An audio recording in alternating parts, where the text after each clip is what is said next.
Hey guys, before we get started on this latest Quad's Eye view, a little heads up. I'm discussing, I touch on the subject of religion within this, and I want to say that I am by no means an expert when it comes to religion. The views that are in here are the views related to the idea of disability tropes within there.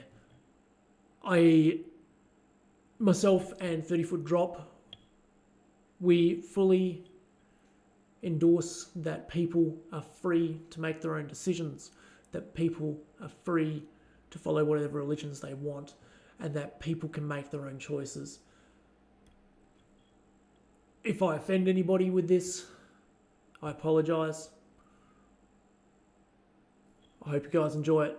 Good morning, everybody, and welcome to another Quad's Eye view. I'm Ben from 30 Foot Drop, your resident quadriplegic who's going to run his eyes over an issue and give you the Quad's Eye view. We are going to be looking over an article called What's So Scary About Disability by Laura Elliott, and it's published on the medium.com. Medium.com. Okay, that's a really, really cool opening little sentence. Horror movies still insist that the scariest thing of all is being disabled. Ooh! Now, this is a bit of a Halloween-themed article that I'm reading right now. I was going to skip it because I missed it, and obviously Halloween's been and gone, but people have insisted that this is a really good article and that I should do it anyway. So here we are. And look, if you guys have any articles that you reckon that I should run my Quad's Eye view over, please let me know. I'm always up for new ideas. I'm always interested in finding new things. So within horror movies, and in Halloween time itself, disabled people are everywhere, but not in the way that we would like. The recurring tropes of disability equals evil and disfigurement equals morally bankrupt are stereotypes as old as culture itself. Ooh, okay, so this article delves into a part that I'm hesitant about discussing in the past, but I think this is a really good doorway into me opening it. I'll read what the author has written here because I love it. So, horror films and books play heavily on the idea that religious texts and arcane tomes are gateways to magic and evil. But the idea of disability as punishment is one that's found in almost all religious stories. It's so true. When you stop and think about any religion, they use disability as the punishment for being an evil or a sinner. In fact, early Parisian writings suggest that disabled people were innately driven towards evil, and that a child born with a disability was being punished for intrinsic impulses towards immorality. Oof, oof, oof. Yeah, okay. It is very true, and it's something that has discouraged me from seeking out religions, is the fact that they all talk about disability as something that needs to be fixed and something that only happened to you because you did wrong. Now, yes, I broke my neck because I was pissing off the edge of a cliff, blind drunk, lost my balance and over I went. It is my fault, for sure. But what religion is trying to say is that it happened because my morality was wrong, or that I was being punished for something. And it can be really hard when you have a disability to constantly see and hear people that you can relate to being described as evil. In folklores and fairy tales too, limping crones lure children to their deaths, and disfigured characters such as Rumpelstiltskin use their cruelty and cunning to entrap the more moral characters of the story. Often in these tales, disabled and disfigured people are fueled by jealousy and bitterness, and so turn their hatred onto the pure and blameless members of society. The overarching message? Disabled people are inherently evil, and as such, we are scary.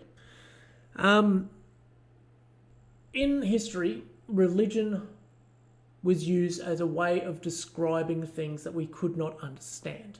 We could not understand why it is some people were born with a disability, or why some people thought differently, or why some people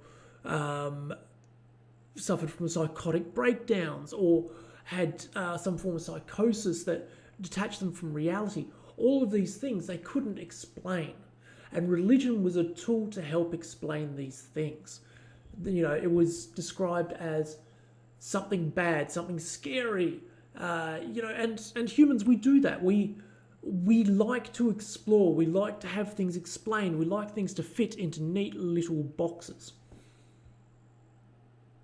Unfortunately, a lot of religions have not changed over time to include these things. Now, people ourselves, we have changed, and I understand that, you know, because people are religious or follow a religious order doesn't mean that they think that everything within those texts is true.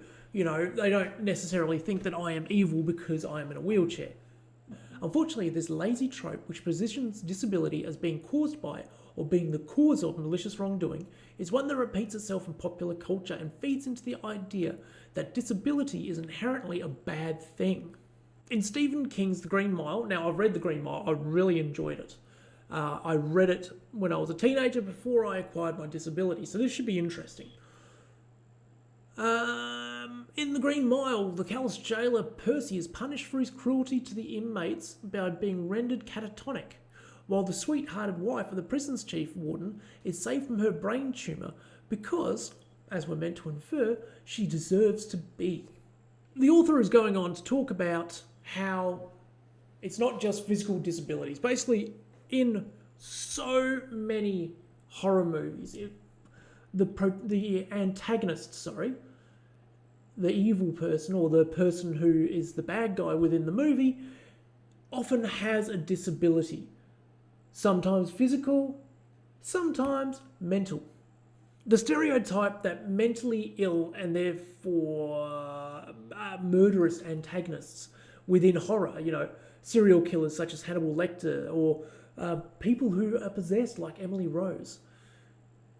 You know, what the horror genre is teaching us is that the mentally ill people are to be feared.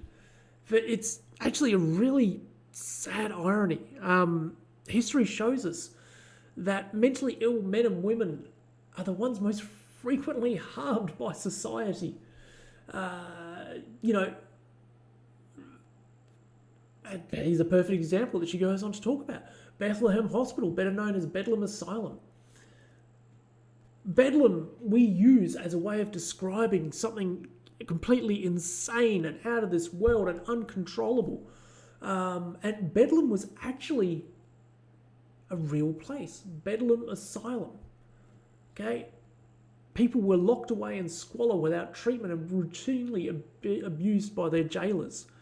Locking away patients with mental illness was considered to be the humane way of isolating them from their abled peers, for the simple reason that mental illness was thought to be contagious.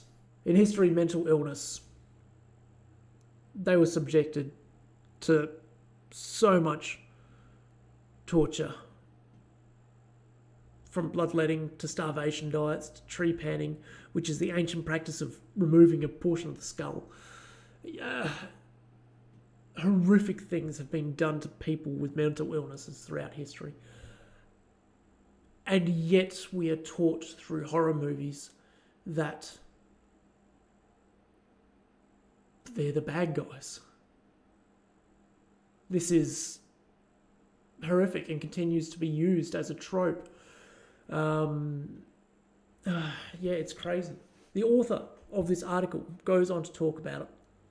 You know, that stereotypes, you may think they're no big deal, but horror genre is the only genre in which disabled people are regularly represented at all. And here's an interesting stat for you. In 2015, in the top 100 movies of that year, only 2.4% of disabled characters spoke or had names, despite the fact that 1 in 5 people around the world have a disability. It's ridiculous. You know, we're regularly represented in there, but we're falsely represented, whether it be by people cripping up or creating a completely fictional character that paints and reinforces this stereotype that disability is to be feared, is to be worried about, is because you're evil, is because you've done something wrong, and it sucks. How are we going to move forward in this world without change in that? It's crazy. To tell you the truth, what I find the scariest thing out there is not somebody with a mental illness. It's actually the normal, everyday people who do fucked up shit, and you cannot tell who they are. And the scariest thing for me, as somebody with a disability, is, like I said, I am more likely to be the victim of some form of violence. I am more likely to be discriminated against. I am more likely to be ignored. I am more likely to die at the hands of anyone else than many other parts of our society are. That's the truth of having a disability. And that is the Quad's Eye view on Halloween and horror movies. Ladies and gentlemen, Halloween is a great time to scare ourselves. We indulge in dark stories, okay? It's worth remembering that horror entertainment frequently depicts disabled people negatively. There's essentially no other popular media to counteract these depictions. Okay, I love a good horror movie. I really do. But you need to remember that these depictions are so untrue. We may be depicted as killers and villains. We rarely get to be the heroes within popular culture, within media. Okay? Frequent negative representation breeds ongoing stigma and prejudice. Isn't it about time we stopped using disabled bodies as a shortcut to cheap scares? The chances that we're probably not going to murder you, no, the chances are we're probably not going to murder you or you wear your face as a mask. But we're pretty tired of always being the bad guy. Remember, the only frightening thing about disability is your archaic views and the archaic attitudes of media, of the entertainment industry. Okay? That's what's scary.